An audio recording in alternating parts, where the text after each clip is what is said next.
Today has just felt like bleh. I don't know. Hopefully the podcast is good enough for you. Thanks for checking it out. Enjoy.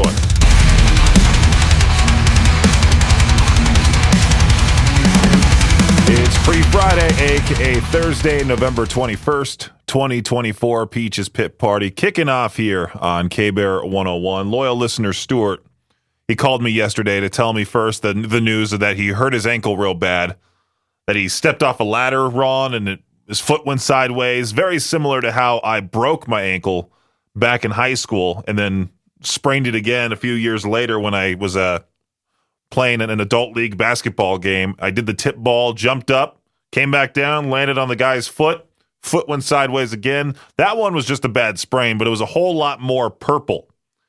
It's pretty bad. But loyal listener Stuart, he came up with a great idea that I should do a battle between two songs type segment like the Roctagon that we used to do, but instead call it the Peach Ring, to add more jokes to my last name. I think once the new music dies down for the year, once we reach December, I'm going to start doing that instead of It's So New, or maybe do that occasionally with Peach's Pick of the Day. I was contemplating doing that today. Put that Archer song I just played up against another song that I could think of, a recent release. Maybe have two songs battle that I think would be neck and neck with each other. The Peach Ring is a great segment idea. If you ever have any segment ideas or song suggestions, whatever it may be, you can always hit me up at 208-535-1015. Peach's Pit Party will continue here in just a few on K-Bear 101. There are going to be a lot of people traveling for Thanksgiving coming up next week. Is it next week? Next Thursday, right? Yeah, next Thursday, a week from today. For some reason, the days go by, and I'm just in like this permanent daze where I'm like, oh, yeah, that's right. Christmas is coming up. I'm focused on everything ahead of time, everything next year, so it's hard to be in the moment here with Thanksgiving coming up in just a week. So TSA has put out what you can and cannot take on a plane this Thanksgiving. Foods that can simply be carried on. You got baked goods like cakes, cookies, brownies, both homemade or store-bought pies. You can actually carry on a frozen, uncooked, and cooked meats like turkey, chicken, ham, steak, cooked or uncooked stuffing in a box. You can find the full, complete list if you just go to the TSA website, I'm assuming, or you just look up TSA, what can I bring on an airplane? It'll pop up there. Foods that have to be checked in, though, looks like anything canned or anything bottled. Canned cranberry sauce, canned gravy, wine, champagne, sparkling apple cider, canned fruits or vegetables. I could not imagine having to take a whole Thanksgiving meal on a plane with me, especially when I'm trying to battle everybody in the airport. You know how a majority of people just don't simply listen to rules anymore? There's bound to be tons of people throwing tantrums in the airport. Tons of them. Asking why can't they do this? Why can't they do that? Don't be that person this year. I like how this article put it. Don't be a turkey this year. Know before you go. There are many things in life that I will simply never understand. One of those things is seeing somebody's holiday display, their Christmas display, their lights, their inflatables, their statues out front and go, I want to steal one of those. I was looking at this article here about how about somebody stole a 20-foot inflatable Santa from this family's front yard. It's over in England, and I guess it cost 800 pounds, just the 20-foot inflatable Santa alone. What are you going to do with that? Are you going to put that in your driveway? How many Christmas displays are out there where there are just simply stolen goods on somebody's front yard and they never got caught? Well, luckily, this person's face was caught on security footage. This family went all out with their Christmas display, and I'm sure they do this every year. They're like, yeah, we need to have a camera on our front yard for situations like this. It's a nice, innocent family. They're young parents. They have young kids. The oldest is 7. The youngest is 2. They decked out their end terrace home in Blackpool, United Kingdom for 11 years, is what I'm reading here. And this guy just simply stole a 20-foot high inflatable Santa. One of the biggest things. He deflates it, takes the entire thing, picks it up, and walks away with it. I'm hoping they get this guy in massive trouble. Imagine getting in trouble for that, too. Imagine going to jail for robbing somebody, but you didn't steal anything valuable. You just stole a 20-foot inflatable Santa from some innocent family. K-Bear 101, I'm glad I wasn't born on Christmas. I was looking at this here, how December 25th is the worst birth date of the year. A lot of pregnant moms said that, saying it's too stressful. And, if you're a parent, you do most of the planning when it comes to your kid's birthday. That type of thing, right? I was born August 29th. I'm a late summer birthday. The worst part about my birthday is how it was the end of summer break for a lot of students. A lot of people would have school, or it'd be like the first week of school. Like it would just be like in the first week of school. My first day of college was on my birthday. I turned 18 on my first day of college. That was fun. I got to wear my birthday boy ribbon all around the campus, but that first day of college was one of the worst days ever. Took me 3 hours to find a parking spot. Missed my first class. My parents had to email my teacher. I've shared that story on the air plenty of times. And yeah, I do know a couple people that were born on Christmas, Christmas Eve, even 2 days before Christmas. It would be hard to get them presents just because, I'm already getting presents for somebody's birthday who's fairly close to Christmas. And it's like, can this be both Christmas and birthday? Like I'm not their parents. I would have to, have 2 separate days of gift giving. That would suck. But again, if you're a parent planning to have a kid, you know exactly, 9 months is a full pregnancy. You can estimate when exactly that person's birthday is going to be. Rafael Nadal played his final match of his professional career. The final match of his professional career on Tuesday, losing to some guy with an incredibly long name, Botic van de Zandschulp. In the quarterfinals of the Davis Cup, Nadal announced his retirement from tennis last month. Tennis fans, they were sad to see him go. He did enjoy a legendary career, winning 92 singles titles, 22 majors, and 2 Olympic gold medals, one of the best tennis players of all time. UNLV fans that happen to sit in a suite at Allegiant Stadium in Las Vegas might want to look at the prices on the menu before ordering the stadium's food. A picture of a food bill went viral after it was revealed that a single pepperoni pizza cost $300, while a group order of chicken tenders costs $190. Add on an administrative charge, whatever that is, of $112 in sales tax, and the bill came to just over $653. It's not clear if the person in the suite left a tip on the bill or not. The world's tallest teenager won't become the world's tallest college basketball player this season. Florida coach Todd Golden said that Oliver Rue, the 7'9" Canadian freshman, is going to redshirt during the current season. He's a foot taller than me. That's insane. Golden said that it was a plan decided by Rue's parents, his AAU coach, and the Florida basketball staff. Florida fans have been chanting Rue's name at the end of games, wanting to see him in action. Coach Golden said, I should have made that clear. Honestly, it's put him in a tough situation. He's sitting over there at the end of games and everybody's yelling at him and trying to get him out there. You got to save that player's potential. I get it, man. There's a whole lot of politics when it comes to college sports. And I'm hoping this guy, he's successful with his career. It'd be awesome to see a 7'9" dude in the NBA, but it's tough. If you're that tall, you can't really run that fast. Your joints are going to hurt you big time. Yao Ming was 7'6", only played for 10 years, and his knees were hurting him back. I get it, man. I can relate to that. Not quite 7'9" relatable, but yeah, I can relate as a tall dude. That does it for your Shot Clock Sports Update right here on K-Bear 101. Now, I know LeBron James is one of the greatest basketball players to have ever lived. Am I a personal fan of him? Absolutely not. I think to call yourself King James and not be saying that in a joking manner, it says a lot about your ego. And I feel like he's playing in this soft era of basketball. I could go into a deep dive all about LeBron, but he won't hear me because he's not listening to us. There's a 99% chance he's not listening to us. Watch him actually be listening. Somehow, some way, hits us up on social media. Hey, I heard that man Peaches was talking a whole lot of crap. Well, actually, he won't be hitting us up on social media because yesterday he announced he did that online departure of saying, hey, I'm getting off social media for the time being to escape the negative takes and being called liar. He had this whole paragraph that he didn't even write. He screenshotted somebody else's tweet and then sent another tweet himself saying, with that said, I'll holla at y'all. Getting off social media for the time being. Y'all take care. Was he actually looking at responses and messages sent to him? I hope not. I'm sure that guy probably gets a whole lot of hate messages, way worse than anybody.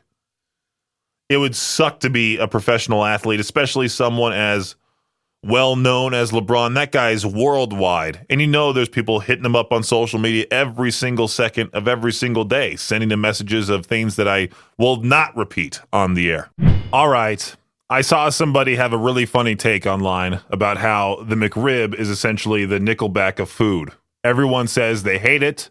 It's controversial, yet still one of the best-selling items that McDonald's has and comes back every year. Well, the McRib is set to return December 3rd for a limited time. Not only that, there's also going to be jugs of the McRib sauce for sale for the holidays. Whole lot of McRibsauce.com is the website. That's where you can buy these. And just like I said yesterday with the whole Pizza Hut wine thing, I'm sure it's going to be sold out within seconds.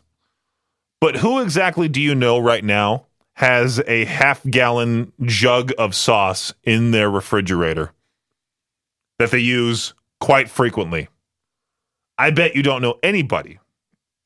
These whole lot of McRib sauce half gallons, they're going to be on sale for $20 online only at that website, whole lot of McRibsauce.com. They're on sale in 3 days. Well, around 3 days. You can add it to your calendar. You can have the website remind you as soon as the website goes live. Then you can buy your half-gallon jug of McRib sauce. My friend Matt, for some reason, he's obsessed with the McRib, and he was the one that shared this article with me last night. And I don't know if I'm sure he'd be the only guy I would know to buy this half jug and use it every single day, no matter what he was making or even drinking. He'll probably drink straight out of the half gallon. I'm sure you're well aware of the Wicked movie that's in theaters right now, Wicked Part 1. It has hit theaters, and AMC theaters, they're gearing up for potential unwanted sing-alongs by putting out signs, these strict warnings. No singing, no wailing at all. And people were upset about this online, saying things like, oh, you could sing along during the Taylor Swift movie, but for this movie you can't. The Taylor Swift movie was a concert film. It wasn't a musical with an actual storyline. It was just her show that she does in concert. And if you couldn't afford the $100,000 ticket to attend her show, you would just go to the movie theater and watch it as if you were there at the concert. That's entirely different compared to some actual musical that's supposed to be taken seriously for you to sit there and watch. I don't think for any other musicals in the movie theater, people are sitting there and singing along to the songs. There wasn't too many people singing along to the Ghost songs for that Ghost Right Here, Right Now movie, which I couldn't say for the rest of the country, but I'm sure there were some people who went and saw it that sang along to every song. That, again, another concert film compared to this musical Wicked. People just want some reason to complain online. The official voiceover for the commercial that they played before the Wicked movie, no talking, no texting, no singing, no wailing, no flirting. Yeah. You don't want to be that person that's talking during the whole movie, singing along during the whole movie. You just want to sit there and watch it. If you want to sing along, you can just watch it at home. K-Bear 101, there are some foods out there that I think are overrated. People hype them up to just be this meh type of meal when you do eat them. Steak, one of them for me. No matter how you cook it, I'm not really all into steak, or I think it's all that great. I mean, out of all the protein options, it is delicious, but sometimes I'll go for fish or chicken thighs or anything other than steak. I'm not going to hype up a steak. Steak's decent. Bacon is another thing that I think is entirely overrated. You have, they're essentially the people who are loudest about bacon. They're almost like the Dr. Pepper followers, where for some reason they're just extra loud about how much they love bacon. They think bacon's the greatest thing. My point is, with this whole break here, is that you don't know what exactly is going on when it comes to nutrition sometimes, because people say coffee's bad for you, coffee's great for you, bacon's bad for you. That's what you hear for the most part, right? This nutritionist is trying to say bacon is healthy for you. They're saying bacon contains vitamins D, A, and B, sodium, phosphorus, zinc, selenium. Can also help the body defend oxidative stress, possibly cancer. Regularly eating the food can create a supply of high-quality fats that are extremely necessary for the body. But this nutritionist only advises to consume between 15 and 20 grams during the day and not after 6 p.m. It's people like this that make dieting an awful thing to go through, with the fad diets, with these controversial articles being put out there. For the most part, bacon has a ton of sodium in it. It's full of fat. You go to any healthy person, any extremely healthy person, ask them if they've eaten bacon at all in the last, few years. I can guarantee you they haven't. K-Bear 101, I just talked about how annoying it is when it comes to dieting with all these different people telling you what to eat, what not to eat, and all that. Well, it's almost as bad as putting out or coming up with your resume. There are so many different articles out there telling you how your resume should look, and it's all subjective. A lot of people who hire for companies, they have their preferences. They might like a photo on your resume. They might not like a photo on your resume. They might like everything to be all nice and organized. Other people might like a weird chart for some reason. Well, some millennial job seekers are hoping to stand out by including photos on their resume. According to a recent survey, a good amount of millennials are now including headshots on their resumes. Even Gen Z is on board. However, experts warn that this trend could backfire because the Equal Employment Opportunity Commission advises against photos to avoid discrimination, and many employers might toss out resumes with pictures to reduce the appearance of bias. The one thing I think we should get rid of is the stupid cover letter. The cover letter is essentially like fan fiction about yourself. You have to hype yourself up, and it's all said within the resume. There's no need for a cover letter at all. There's a thread on Reddit from Ask Reddit, a question asking, what's something most people have in their house that you don't? I wanted to put this forward to each their own, but then I realized I would get a lot of people just saying, I don't have a house. I have an apartment. I have an apartment too, but that wouldn't be my answer. A TV in the bedroom, definitely my answer. I just have my one TV. I did have a tiny little TV on my dresser in my bedroom, but I never used it ever since I bought it from that person on Facebook Marketplace. I hooked up my Xbox One to it. I was going to have that be my glorified DVD player. Ended up just not being used. I just didn't care to use it at all. I maybe thought the screen was too tiny, and for me to have to squint the whole time watching that tiny television from my bed across the room. Air conditioning, another one. Don't have an AC. A listener gave me an AC unit one time, and it didn't fit any of the windows because it was one of those that would go into an up and down sliding window. All of my windows are sideways.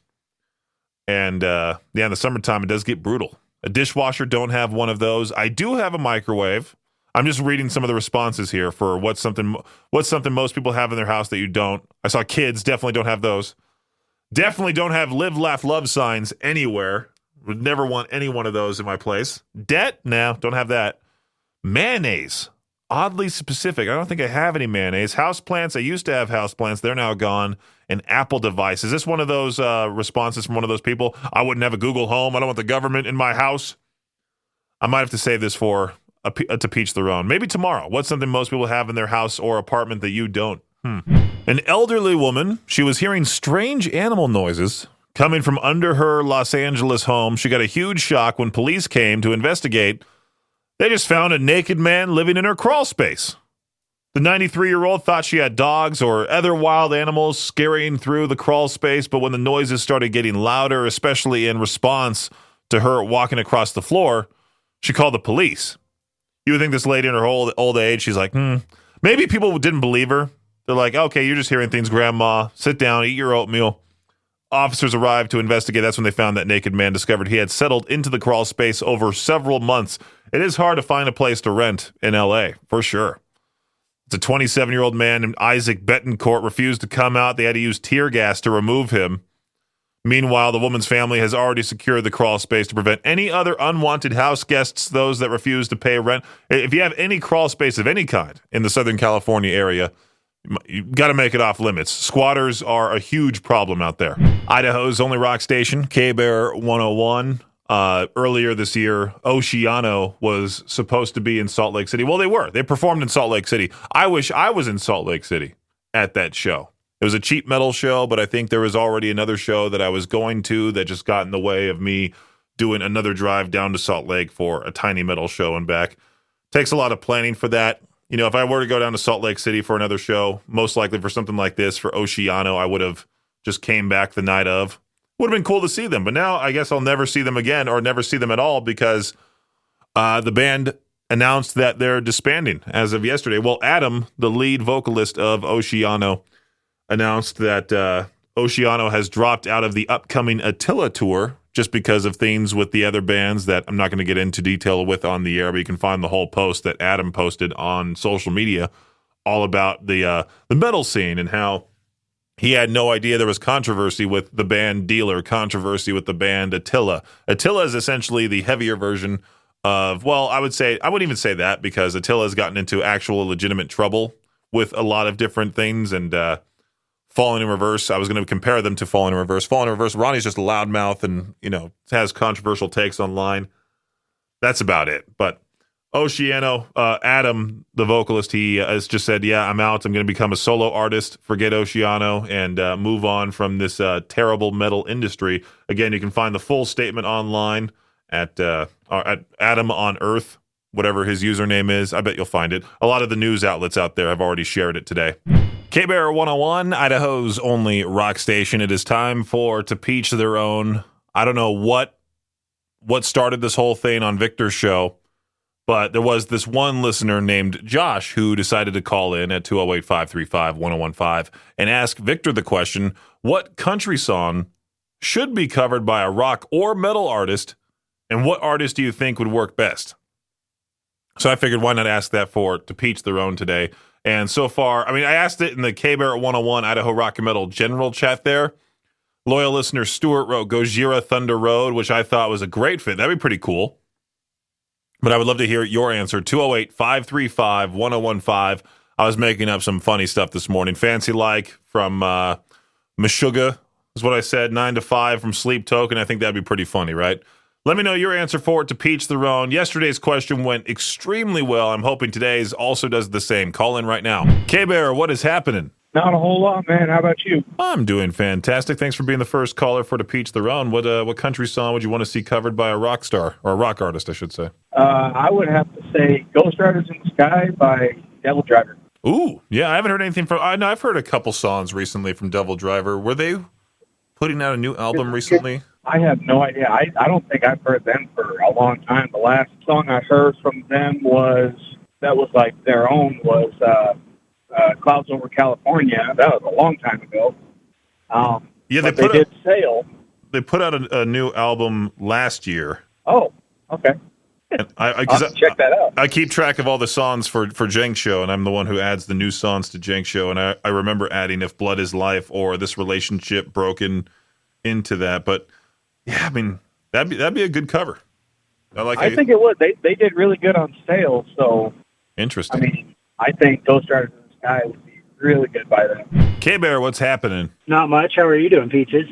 Doing great. You have an answer for To Peach Their Own? Let me hear the question one more time. Oh, yeah, sure. What country song should be covered by a rock artist or metal artist, and what artist do you think would work best? That's a tough one, you know? There's so many, and it would be funny just to hear a weird one, to be quite honest, like Bad Omens doing 9 to 5.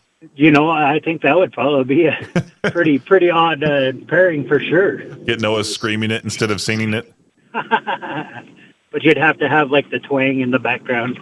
Yeah, definitely. You have to have Jolly and Bad Omens playing the banjo. And playing and saying y'all every 30 seconds.